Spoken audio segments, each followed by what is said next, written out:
Solomon journey.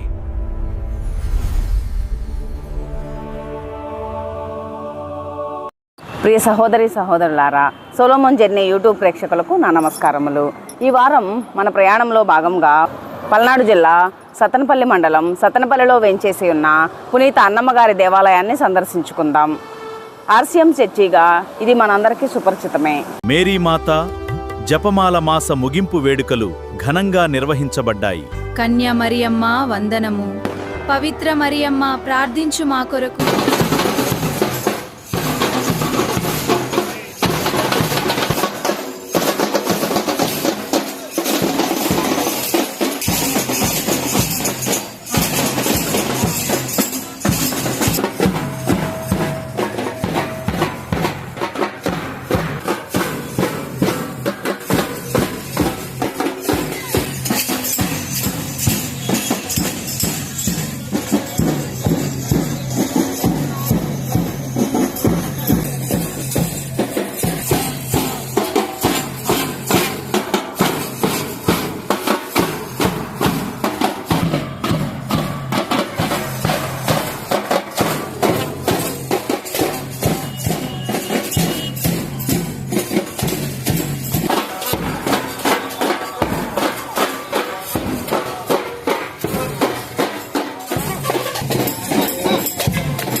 మా సర్వేశ్వరుని యొక్క మాత పాపాత్మైన మా దేవర ప్రసాదము చేయడానికి మరియమ్మ వందనము.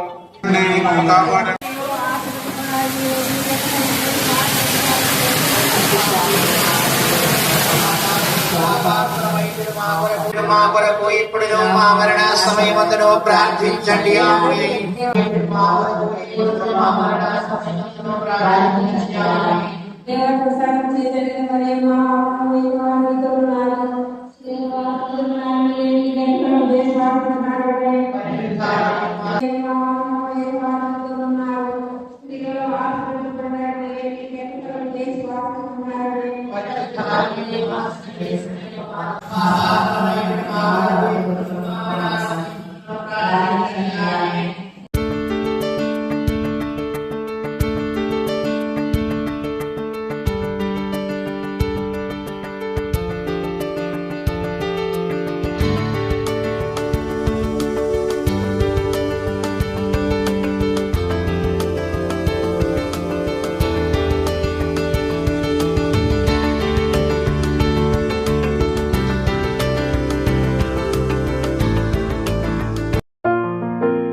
ప్రభు మీతో ఉన్నారు. స్త్రీలందరిలో ఆశీర్వదింపబడిన అన్నావు, ఈ గర్భఫలము ఆశీర్వదింపబడిన. పితా పుత్ర పవిత్ర ఆత్మ నామమునా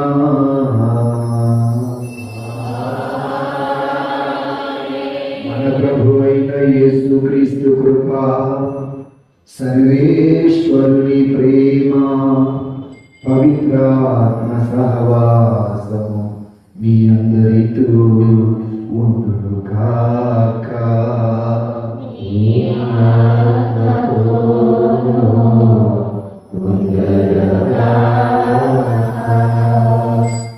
జపమాల మాత మాస ముగింపు వేడుకలు. ఈ మన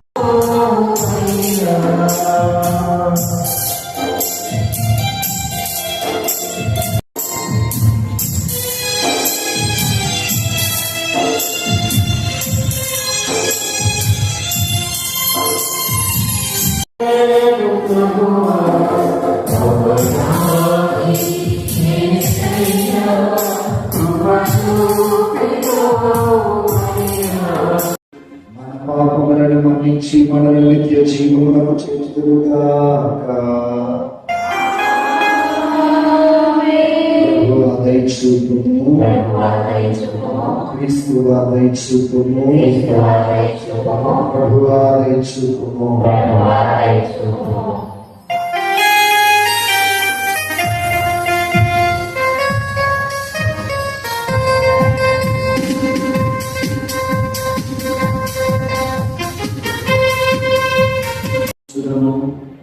ఓ ప్రభువా, మా హృదయములను నీ అనుగ్రహముతో నింపుము. దేవదూత సందేశము ద్వారా నీ కుమారుడైన క్రీస్తు మనుష్యోద్ధారం మేము తెలుసుకుంటుని, పవిత్ర కన్యమయ విజ్ఞాపన ద్వారా అతని స్థిరవతముల ఫలితమును మేము ప్రభుని పునరుత్థాన భాగముల భాగస్థులమగుదుముగాక. నీతోను పవిత్రాత్మతో కలిసి వేగములు రాజ్యం పాలన చేయి. మా ప్రభువైన యేసుక్రీస్తు పరిశుద్ధ నామమున అడిగి వేడుకొనుచున్నాము స్వామి. మొదటి పఠనము దర్శన గ్రంథము 12వ అధ్యాయము 1వ వచనం నుండి 9వ వచనం వరకు. దర్శన గ్రంథము 12వ అధ్యాయము 1వ వచనం నుండి 9వ వచనం వరకు. అంతటా దివ్యందు ఒక గొప్ప సంకేతము గోచరించెను. ఒక స్త్రీ దర్శనమును ఇచ్చెను. సూర్యుడే ఆమె వస్త్రములు, చంద్రుడు ఆమె పాదముల క్రింద ఉండెను. ఆమె శిరముపై 12 నక్షత్రములు గల కిరీటము ఉండెను. ఆమె నిండు చూడాలి. ప్రసవ వేదన వలన ఆమె మూలుగుచుండెను. అప్పుడు దివ్యంలో మరి ఒక సంకేతము గోచరించెను. ఒక ఎర్రని గొప్ప సర్పము గోచరించెను. దానికి 7 తలలు 10 కొమ్ములు ఉండెను. ప్రతి శిరస్సున ఒక కిరీటము ఉండెను. అది తన తోకతో ఆకాశమునందరి తారకలతో 3వ భాగమును చుట్టి భూమిపై పడద్రోసెను. ఆ గర్భవతి ఎదుట ఆ సర్పము నిలిచెను. ఆ చూడాలు ప్రసవింపగనే శిశువును క్రింద ఆ సర్పము చూచుచుండెను. అంతటి సమస్త జాతులను తన ఇనుప దండముతో పరిపాలింపగల కుమారుణ్ణి ఆమె ప్రసవించగా, ఆమె శిశువు దేవుడి వద్దకును ఆయన సింహాసనము వద్దకును తీసుకొని పోబడెను. ఆమె ఎడారికి పారిపోయేను. దేవుడు ఆమెకు ఒక నివాసము ఏర్పరచెను. ఆమె 1260 దినముల పాటు పోషింపబడెను. అంతటా దేవలోకమున యుద్ధము ఆరంభమయ్యేను. మిఖాయిలు అతని తోడి దూతలు ఆ సర్పముతో యుద్ధము చేసిరి. ఆ సర్పమును దాని దూతలను వారిని ఎదిరించి పోరాడి, కానీ ఆ సర్పము దాని దూతలు ఓడిపోయి కనుక వారు దివి నుండి వెలుపలకు త్రోయబడి ఆ భయంకర సర్పము బయటకు వెలివేయబడెను. ఆ సర్పము మనకు సుపరిచితమైనది. పిశాచము, సైతాను అను నామము గల ఆ సర్పమే ఈ లోకం అంతటిని మోసగించుచున్నది. అతడును అతడి దూతలను భూమికి నెట్టబడి. ఇది ప్రభుని వాక్కు.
గలతీయులకు రాసిన లేఖ 4వ అధ్యాయం 1వ వచనం నుండి 7వ వచనం వరకు. మరియు నేను చెప్పినది ఏమనగా, వారసుడు అన్నింటికీ కర్త అయి ఉన్నను, బాలుడై ఉన్నంత కాలము అతనికి దాసునికి భేదం లేదు. తండ్రి చేత నిర్ణయింపబడిన దినం వచ్చు వరకు అతడు సంరక్షకుల యొక్కయు గృహ నిర్వాహకుల యొక్కయు ఆధీనంలో ఉండేది. అట్లే మనము బాల్య దశలో ప్రాథమిక నియమాలకు బానిసలమై ఉంటుంది. కానీ కాలం పరిపక్వమైనప్పుడు దేవుడు తన కుమారుని పంపాను. ఆయన ఒక స్త్రీ నుండి పుట్టాను. ఆయన ధర్మశాస్త్రములకు లోనయ్యాను. మనము దేవుని దత్తపుత్రులము అగునట్ల ధర్మశాస్త్రములకు లోబడి ఉన్న వారిని విముక్తులను చేశాడు. మీరు ఆయన పుత్రులవుతాడే దేవుడు తన కుమారుని ఆత్మను మన హృదయములందు ప్రవేశపెట్టాడు. ఆ ఆత్మ అబ్బా తండ్రి అని పిలుచుతున్నది. కనుక దేవుని వలన ఇక నీవు బానిసవు కానే కావు, పుత్రుడవు. నీవు ఆయన పుత్రుడవు కనుక వారసుడవు కూడా అగునుగాక. ఇది ఏలిన వారి వాకు. హల్లెలూయా, హల్లెలూయా, హల్లెలూయా, హల్లెలూయా, హల్లెలూయా. తండ్రి దేవా వందనాలు, తండ్రి దేవా స్తోత్రం, తండ్రి దేవా ఆరాధన, యేసు ప్రభువా వందనాలు, యేసు ప్రభువా స్తోత్రం, యేసు ప్రభువా ఆరాధన, పవిత్రాత్మ దేవా వందన, పవిత్రాత్మ దేవా స్తోత్ర, పవిత్రాత్మ దేవా ఆరాధన. హల్లెలూయా, హల్లెలూయా, హల్లెలూయా. క్రీస్తునందు ప్రియమైన దేవుని సంఘమా, దేవుని బిడ్డలారా, అక్టోబర్ మాసం చివరి రోజు జపమాల మాసపు ముగింపు వేడుకలు మనం చేస్తుంటున్నాం. చాలా జాగ్రత్తగా వినండి. నేను అడిగే ప్రతి ప్రశ్నకి సూటిగా సమాధానం చెప్పగలగాలి. అడిగే ప్రతి ప్రశ్నకి సూటిగా సమాధానం చెప్పగలగాలి. మొట్టమొదటి ప్రశ్న, ఈ నెల మరియమ్మ గారి స్వరూపం ప్రతి ఇంటికి తీసుకుని వెళ్ళిన వాడు చెప్పబడుతుంది. అందుకనగా ఈ నెల 30 రోజులు మరియమ్మ గారి స్వరూపం ఇంటికి తీసుకుని వెళ్ళిన వాడు చెప్పబడుతుంది. ఇద్దరు అందరూ వెళ్ళాలిదా? ఓకే, సరే. అయితే ప్రస్తుతం కొత్తవరిక సంఘములో ఈ జపమాల మాత సందర్భంగా ఒక ఇంటి నుండి మరొక ఇంటికి మరియు మాతను తీసుకుని వెళ్తున్నారు. తల్లిని గౌరవించడం, తల్లి మధ్యస్థ ప్రార్థన కోరుకుంటూ మన కుటుంబాలలో మేలులు జరగాలని, అద్భుతములు జరగాలని, మరియ తల్లిని ఆదర్శంగా తీసుకొని మనం కూడా పవిత్ర జీవితం జీవించాలని, ప్రభు మార్గాన్ని సిద్ధం చేయడానికి మనము కూడా భాగస్థం అవ్వాలి. ఓకే, దేవుడిని దీవించిన గాక. అర్థమైందా? లూకా శుభవార్త 1వ అధ్యాయము 43వ వచనం. నా ప్రభుని తల్లి నా యొద్దకు వచ్చుట నాకు ఎలాగూ ప్రార్థించును. హల్లెలూయా, హల్లెలూయా. ఎవరు పలికిన మాట? ఎలిజబెతమ్మ పలికిన మాట. ఎవరిని గూర్చి పలికిన మాట? మరియమాతను గూర్చి పలికిన మాట. ఎప్పుడు పలికిన మాట? మరియమాత తన గర్భమందు యేసు ప్రభు వారిని మోసుకొని. ఇందులో కొన్ని సత్యాలు మీకు తెలియచేస్తా, వినండి. మొదటి సత్యం ఏంటంటే లూకా శుభవార్త 1వ అధ్యాయము 36వ వచనం చూద్దాం. 36వ వచనం.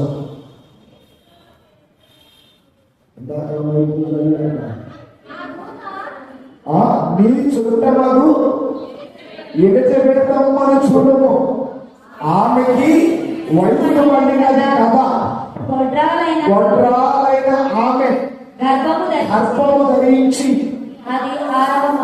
ఇది 6వ మాసం. Praise the Lord. ఈ మాట ఎవరు చేతిన పడింది?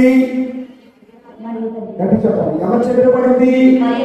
మరియ తల్లి చేతిన పడింది. అమ్మా, నీ చుట్టమని ఎలిజబెతమ్మ చూడు, ఆమెకు వయసు పడింది కదా, ఆమె గర్భము ధరించి ఇది 6వ మాసం అని తెలిసిన వెంటనే మరియమాత కొండలక, కోనలక, రప్పలక, రాయలక, చుట్టలక, పుట్టలక పరిగెత్తుకుంటా యోదయ దేశంలో ఉన్నటువంటి ఎలిజబెతమ్మ ఇంటికి వెళ్ళారు. అంటే మరియమాత ఎలిజబెతమ్మ ఇంటికి ఎందుకు వెళ్ళారంటే అవసరములో ఉన్న ఎలిజబెతమ్మకి సహాయం చేయటానికి వెళ్ళారు. వృద్ధాప్యం. రెండవది గర్భం ధరించింది.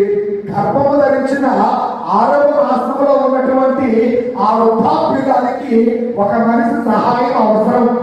ఆ సహాయం చేసే వ్యక్తిని నేను కావాలి అని మరియమాత విన్న వెంటనే పరిగెత్తుకుంటా ఎలిజబెతమ్మ ఇంటికి వెళ్ళింది. హల్లెలూయా, హల్లెలూయా. మీ అందరికీ ఒక ప్రశ్న. అందరి కళ్ళలో చెప్పాలా? అందరి చేతుల్లో చెప్పాలా? అందరి ఇళ్లలో చెప్పాలా? అందరి కారులకి చెప్పాలా? అందరి బైకులకి జపమాల చెబుతున్నారు, మంచిదే. జపమాల చెబుతున్నారు, మంచిదే.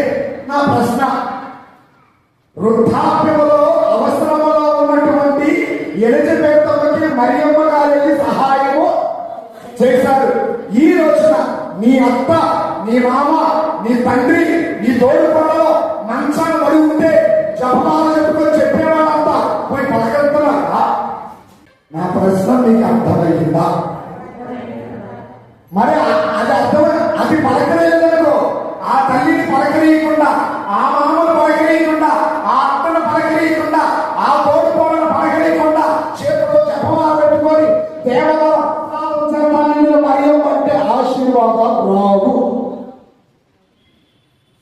హల్లెలూయా, హల్లెలూయా, హల్లెలూయా, హల్లెలూయా. అయితే గొప్ప విషయం ఏంటో తెలుసా? ఎలిజబెత్ ఏమందో తెలుసా? నా ప్రభుని తల్లి నా యుద్ధకు వచ్చుట. ఇందులో లోతైన విషయం ఏంటో తెలుసా? కాస్త కొడుకులారా వినండి. భార్య చెప్పిన మాటే కాకుండా భార్య సాటులు కూడా అమ్మ నాన్నను పలకడియండి. రేపు నేను ముసలోళ్ళు అయితే మన చేతుల్లో ఎవరు మన కొడుకులు కూడా పోయాలి. భార్య ఉన్నప్పుడేమో అమ్మను పలకరించిన అయ్యారు. భార్య అక్కడ పోగానే అమ్మ తిన్నావా, స్నానం చేసావా, లేచావా, పడుతున్నావా అంటారు.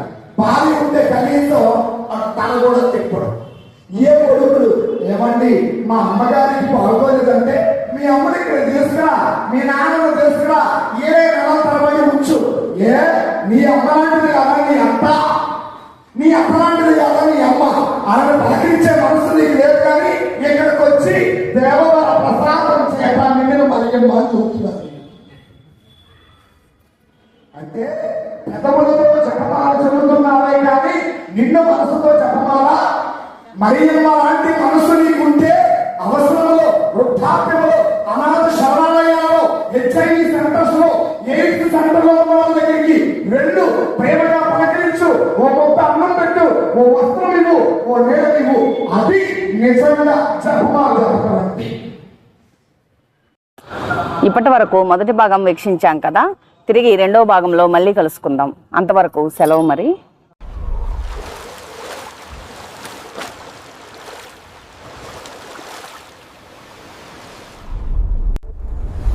Solomon Journey.